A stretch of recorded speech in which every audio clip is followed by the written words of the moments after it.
Trash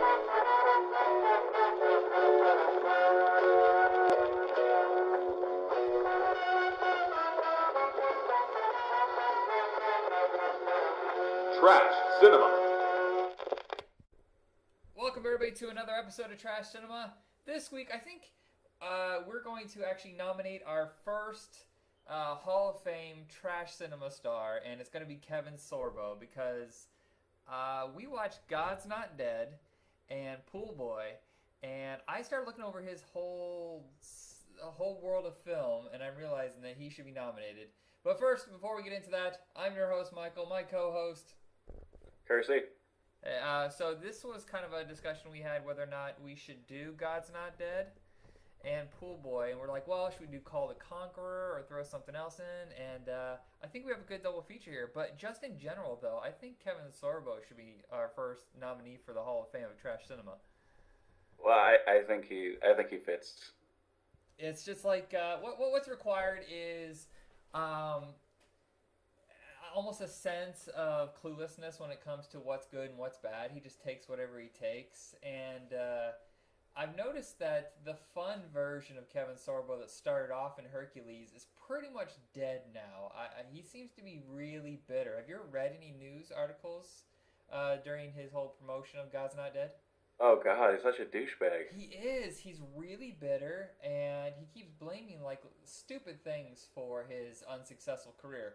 You know what? If you work as long as he has worked, the man's almost 60. He's been working for almost 30 years. Be grateful for what you do get, not what you don't get. It's ridiculous. Because, I mean, Hercules was camp. It is essentially my generation's version of Batman. You know? Though I think the one thing you could say to sum up the entirety of Hercules is disappointed. I actually quite like the humor of it, but the special effects are hideous. But Yeah. it's from Sam Raimi's company, so it has a real cheeky quality to it. And I feel like he's really good with comic timing, but he does not have a strong sense of reality anymore. I don't know if that comes with age. It's the exact same thing I was thinking. Because like when you watch Poolboy 2 Drowning Out the Fury, which is the whole title of that movie, Yeah. he does have really good comedic timing in a lot of parts, and the humor really works. But yeah, it's just for some reason he's just insane. I don't know. Yeah, it's ridiculous. He's like, oh, I had 2 successful TV shows, and I used to get 10 pilots a season that I would read for, and now I get nothing. Well, that just happens, dude. Of all those pilots that he did, none of them got picked up. Andromeda was what, 10 years ago? That's a long time. Yeah, well, it was probably Go ahead. probably because of the atheists, you know. Yeah, he blames that. He blames the fact that he is a Christian. And I don't want to go off on a religious turn here, but the fact that he sits there and blames atheism for his atheists hating his Christianity for him not getting work is ridiculous. Because you watch Poolboy, he sits there with a stripper with tits in his mouth and saying motherfucker and being covered in gore. Don't play the Christian angle if you're gonna do that. Yeah, I didn't even know he was a Christian until he was, a dick about it. I feel like he's kind of playing up that angle. I think some people, I call it Christploitation, is what this new run of movies are, because it seems like they're playing down to Christianity instead of playing it up. They're so heavy-handed. God's Not Dead. I worried about doing this because I know that there are people who love this movie, and I'm completely clueless as to why. And It's not about the religious part. It's about the fact that it's a shitty movie. It is so I mean, like bad. when I was watching it, what the hell's going? There was so many. To be fair, it could have been a decent movie if they made it an anthology. But like to try to make this Tarantino-esque style movie, there's like all these storylines. The point of like with Tarantino's, it's not even Tarantino who created this type of storytelling, but when you make a story with multiple storylines, they have to converge at some point. Otherwise, you're just wasting our time. Yeah, they barely connect. In fact, I think there's a couple that don't really connect at all. They just like add like a little piece to make sure it takes place in the same universe, but they're not. Yeah. They're not. What's the word I'm looking for? Intrinsic. I don't know. They're not really. I'm kind of stupid sometimes. They're not that connected. It's just there to be there. I'm like, no. If you like you said, Pulp Fiction isn't the one who started it, but they are the one who popularized it. I can't talk this morning, people. I apologize. I was up all night. So it's like one of these trends that just won't go away. But this is the one where they should have focused on the core story. If there was any story that had interest at all, it is the main story of Kevin Sorbo as the teacher who is trying to force his students to say God's dead if they want to continue in his class. That's the main focus of the story, and the only one that even has any mild interest to it. You know what?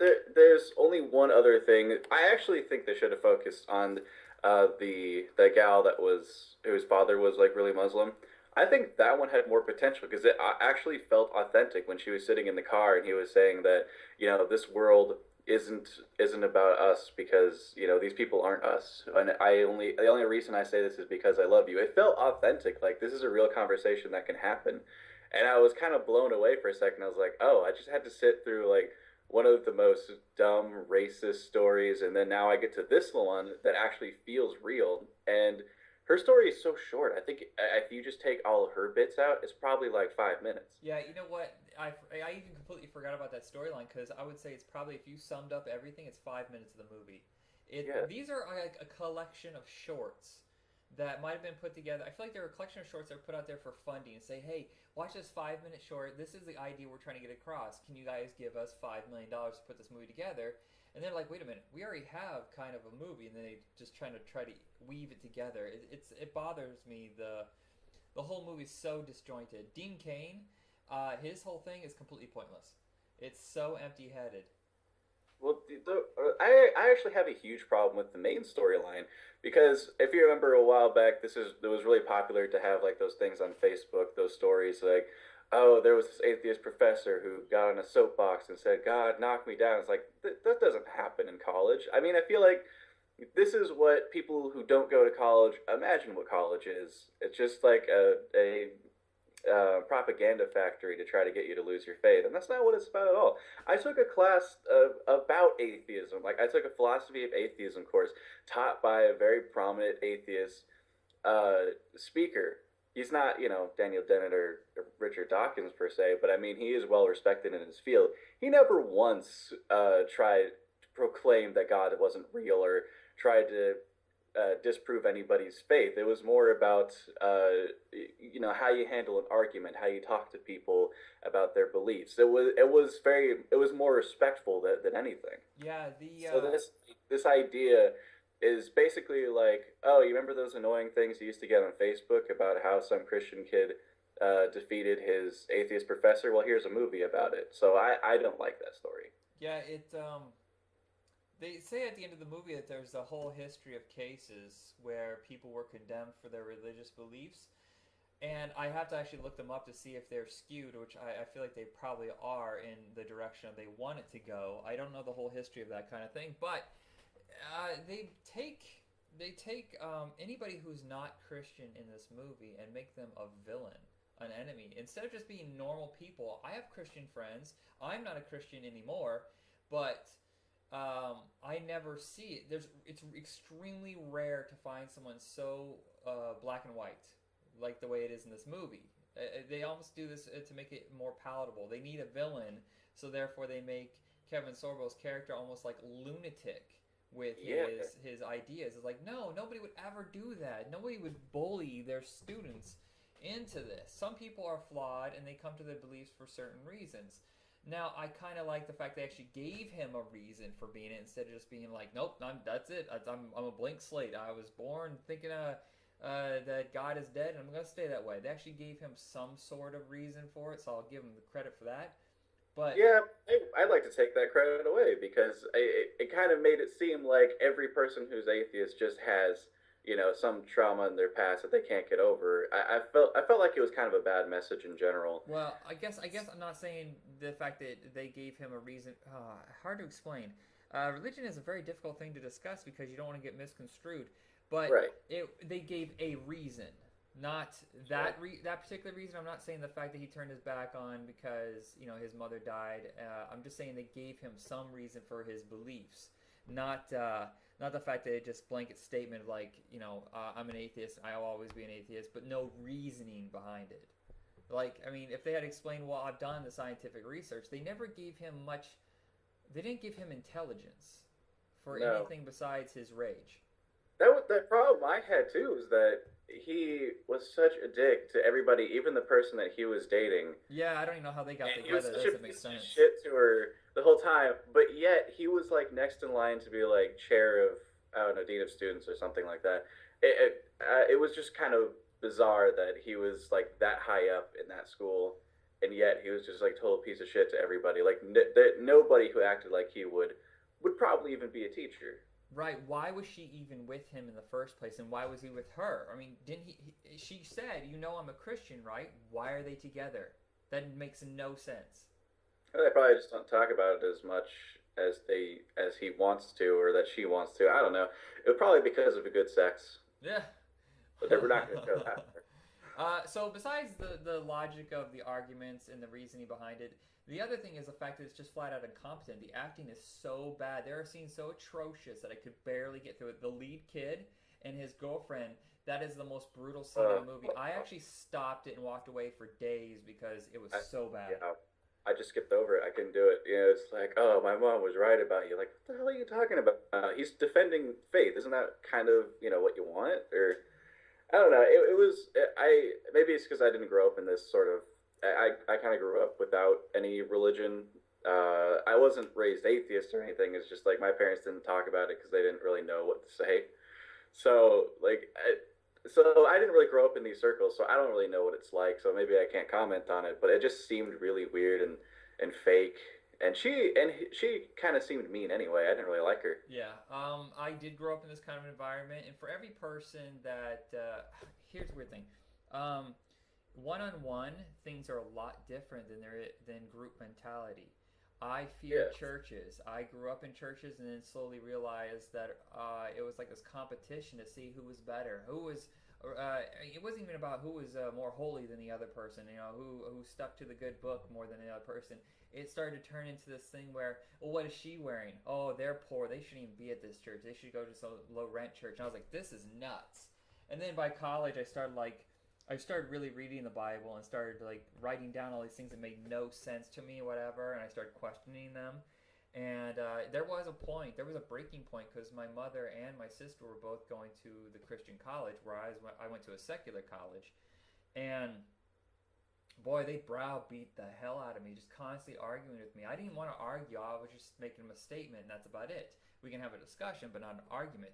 And that's what it is in those kind of groups. Is there's this argument where they just browbeat you until you give in. Do not question things. I was like, well, no, I have a brain. I have a high IQ. I'm an educated man. I want to question these things, and Yeah. that's one of the things they actually fear. And wow, we really went off on a tangent. This isn't. It's about the movie, but it's not really about the movie. Well, I'll jump back to the movie really quickly because I just wanted to say that the arguments, he had to defend God in three classes in 20-minute periods.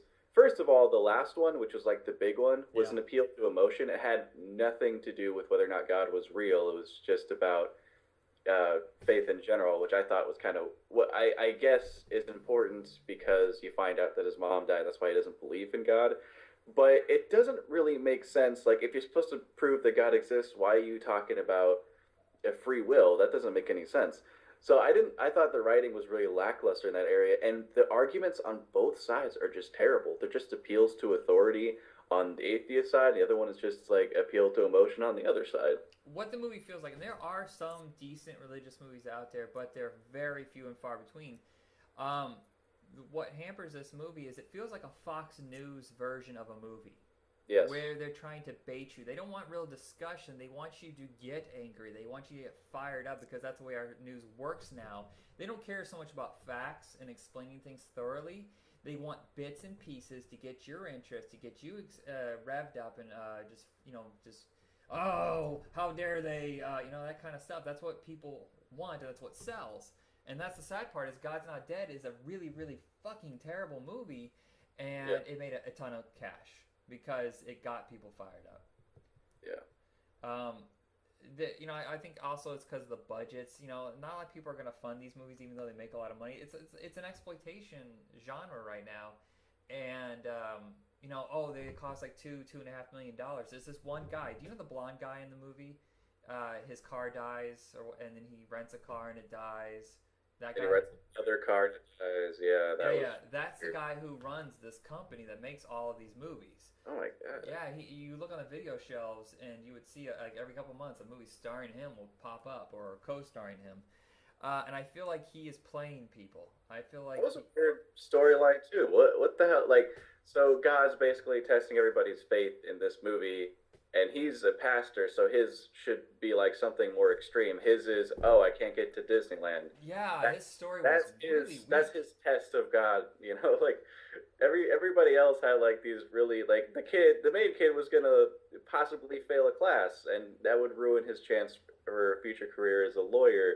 The Arab girl was beaten by her dad. Like all these things were happening, and his was so easy and Yeah, lackluster. his wouldn't even be good enough for an episode of Seventh Heaven. It was not Yeah. even a plot. It was like a segue to something else. You just keep waiting, and you're like, "What is this?" He's sitting in his office most of the time because the budget is probably like $1.50. So Yeah.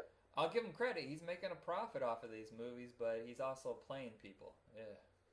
Yeah. I could see that. All right. So off on that part, Kevin Sorbo in general. I want to talk about Call the Conqueror really bad, but this seemed like it was more important. But I want to say Call the Conqueror is definitely. Have you ever seen it?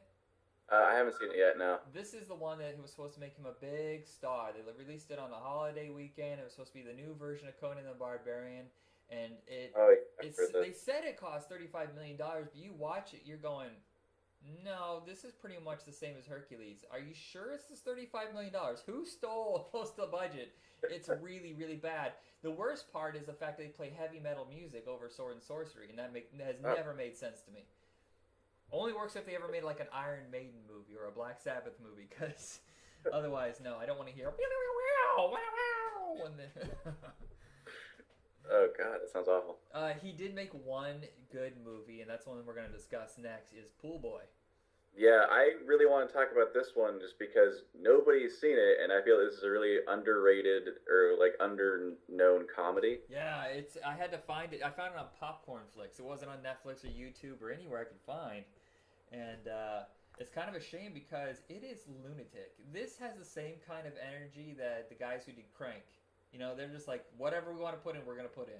Yeah, I like to commend this movie as the most joke-heavy movie I've ever seen. It's Every really. scene has like 10 different jokes a minute, and it's all different kinds. There's different kinds of visuals. There's irony. Um, there's racist humor. There's all these different kinds of humor that they throw at you in a second. Like I was actually, remember that scene in the cop car, and they saw Toot and Timmy, the only raping clown in town. Remember that scene? Oh yeah, yeah, the one where he's eating the huge sub. Yes, Yeah, I yeah, tried to count as many jokes in that scene, and it was probably only about 30 seconds long when they're sitting in the car, yeah. and I counted like 20 different kinds of jokes in there. It was just, and again, yeah, it's like Craig. It's just like anything we want, we're just gonna throw everything we got at this thing. The guy that's eating the sub with the huge mustache.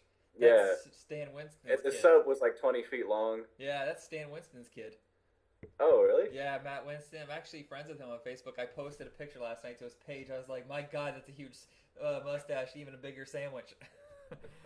There's so many throwaway. I mean, Jason Mewes pops up for like 2 minutes or whatever, and everything Yeah. it just kills. The And guy who it, plays Saint James is one of the funniest guys St. I James think I've Street ever James. seen. No, I thought that was great. Actually, Jason Mewes little there. He had like one of my favorite parts when he was just blowing back into the Capri Sun. It's like, man, I wish I could just refill these things. That'd be awesome. Well, I love the fact that they can't pay him. They can't pay him anything, so he can't talk because he can Yeah, only get extra pay. So they have his voice dubbed over by Saint James, who appears in so much of this movie. So yeah. basically, the plot of Poolboy is it's supposed to be like a real cheap, shitty, almost like there was a market in the '80s and early '90s. The Italian cinema would take something that was popular in America and then do like 100 versions of that for themselves, but on a much lower budget. Like Rambo is huge, so therefore they made tons of Rambo ripoffs and Escape from New York ripoffs and Mad Max and stuff like that. And they always had like one barely American star, like, oh, this guy was on a TV show for a couple seasons or he was Yeah. at a minor hit. and they would put him in it just to get some sort of sales, and then throw like Ernest Borgnine or somebody who was way past their prime in it, and it would always go straight to video. This is what this movie is like, but if it was never finished and it just sat on the shelf for 30 years. Yeah. And it's, oh god, it's genius. It's so offensive though. Oh my god, Oh it my, is so yeah. politically incorrect. Holy crap. My favorite joke in that entire thing probably is the what's the difference between a Mexican and an elevator? Oh my god, they can raise their kids. The elevator can raise a child. Yeah, that's Oh so god. fucking great. It really, but it's all a joke. It's seriously, it's so tongue in cheek. It's Yeah, supposed to, yeah. yeah. The great thing about the whole it's racist against Mexicans the entire movie, but like the message of the movie is like not to be racist against black people. I thought that. The irony of it. Have you seen the director and writer? They did another movie called FDR American Badass. Have you seen that one? No, I kind of felt like Poolboy is enough for me. Okay, because I've seen it. It's actually quite funny. Not as good as Poolboy, but Barry Bostwick shooting werewolves from his wheelchair just kills me. Oh, that sounds great, actually. Yeah, he plays FDR, and he blames the werewolves for putting him in the wheelchair, and he goes on this lunatic hunt. And at some point, Kevin Sorbo shows up as Abraham Lincoln, Oh my God. which makes no sense, but it's a crazy movie. I think it's on Netflix. Let's talk about Kevin Sorbo's role in Poolboy. Yeah, it's you go ahead. Oh well, I don't know. Like that's one of the few times I've ever seen Kevin Sorbo, and this was before I saw his Fox News interviews. I thought he was actually pretty damn funny. I thought he was pretty charming at sometimes, with like how campy he is. Like he seems to understand like how to be a camp actor. Oh yeah, he plays it straight. Well, it's the way Leslie Nielsen did it. You know, for years Leslie Nielsen played the straight actor. You know, just the stiff upper lip authority type. And then all of a sudden, Airplane comes out, and people discover that him and Lloyd Bridges and other guys, they could play funny. And Kevin Sorbo was like one of those guys. And I guess he was in one of those shitty rip-off, what do you call them? Meet the Spartans. I don't know. I've never seen it because those movies are painful. But I guess he was in like that. 30 seconds of it, and I was like, I'm done with this piece Yeah, of shit. they're awful. But I heard that he had a pretty decent part in it, and he can do comedy. But the problem is, I think years of doing direct-to-video movies has just kind of like messed with his head. Because if you look at his IMDb, and for about 10 years there, he was pretty hot. He'd show up on all these like cool shows like the OC and sitcoms and stuff like that. And he had development deals, and they never went anywhere. But then all of a sudden, he just started doing like Walking Tall 2 and 3, and Never Cry Werewolf, which is the most deliberate ripoff of Fright Night I've ever seen, but with a werewolf instead. I think it kind of just messed with him. Fame screws people up because once you have it and it's taken away, it messes with a lot of people. And I think that's what's going on. He just needs to get a grip on reality. Yeah, well, he should just do more stuff like Poolboy and just be the B actor that he can be, you know? Yeah. Well, we embraced Adam West decades later. I don't know why I keep comparing Kevin Sorbo and Adam West, but it seems like kind of the same thing. Or, you know, like William Shatner. We learned that he could be extremely funny. Yeah. Kevin Sorbo could get a new agent and start putting that angle out, that he could play the B movie, the parody kind of guy. Yeah, I mean, yeah, I agree. I also think kind of imagine Adam West as kind of a similar sort of way that he went about it. You know, like a really campy TV show back in the day, and then eventually becoming this guy that everyone loves. I could see that with Kevin Sorbo before his Fox interviews. Yeah. I don't think that happen anymore. Yeah, the thing I was thinking is that, you know, he's doing these interviews, he's playing it up. I think he's just trying to get more roles in the religious films because that's where the money is right now. But he should just be who he is. I don't like it when people play things up like that. Like all of a sudden, I don't like horror movies. I've never been in a horror movie, and he shows up in one, it's a hit, and all of a sudden that's all they do. It's like, yeah, you know, you can do other things too. You can do a Western, action, and comedy. Come on, mix it up. But I also don't know what it's like to be an actor. I mean, the fear of no longer getting calls and there's no more paychecks, and you find yourself at conventions all the time begging people to show up to pay $10 for a signed photo. It's painful. $10, that's pretty fucking cheap. The last con I went to was like 50. I was exaggerating, but you know what I mean. Like, well, there's this thing in LA where all of these actors that used to be on TV shows, they can't get work. They do it every single weekend. They show up at this convention hall, and you'll find like Eddie Munster there, and he's literally selling his signed photographs for $10 a piece, $15 a piece, and he's only selling like six. Wasn't it? What wasn't Eddie Munster? Didn't he get in like a fist fight with somebody at the Comic Con a few years back? Yeah, I remember that. It wasn't Comic Con. It was at that convention hall where they. It's like it's. I don't know what it is. I don't know where it is. I've only heard legends of it. Is this one convention hall in LA where every single weekend these actors show up and they sign photographs. I learned about it from David Carradine's book because he was hurt for cash and he started doing those. And he says it felt terrible because I used to star in studio films and now I'm in this dungy hall begging for someone to come by my booth. That's horrifying. Yeah, that's scary to think about. Because it's not the same way as it is for normal people. We can quit our job and go on to another job. No one gives a shit. But yeah, I'm lucky that my goal in life is so small because I'm just a dishwasher. But I mean, you go and you're in front of everybody's TV screens. You're on the big screen, and all of a sudden you find yourself 20 years later going, I have no idea how to pay the rent. I can't go work a normal job or people bug me all the time. How did Gary Coleman handle going to being a security guard? Yeah, that's the that I have like this theory that he did it for attention because it seems almost comical that you would put yourself out there like that. Yeah, that's true. I think he was hoping for something to maybe it happen. was like, I mean, rest in peace, but maybe it was a pity thing. You know, like Yeah. I'm gonna take this job, people will notice it, and then maybe they'll hire me out of pity. Yeah, that's what I felt it was. All right, everybody, we kind of gone on a little too long here. I apologize. So yeah, those two movies, I would say recommend Poolboy, please. Unless you're just really curious to see an incompetent movie. God's not dead. I'm not saying there's anything wrong against making religious movies. There is something wrong with making an incompetent movie. Absolutely. And that's it for us here. Check us out on Facebook. We're under Retro Rocket Entertainment. And we also have a group we've put together for all of the Trash Cinema podcasts and just general Trash Cinema discussion. Check us out on there. And that's it. Good night.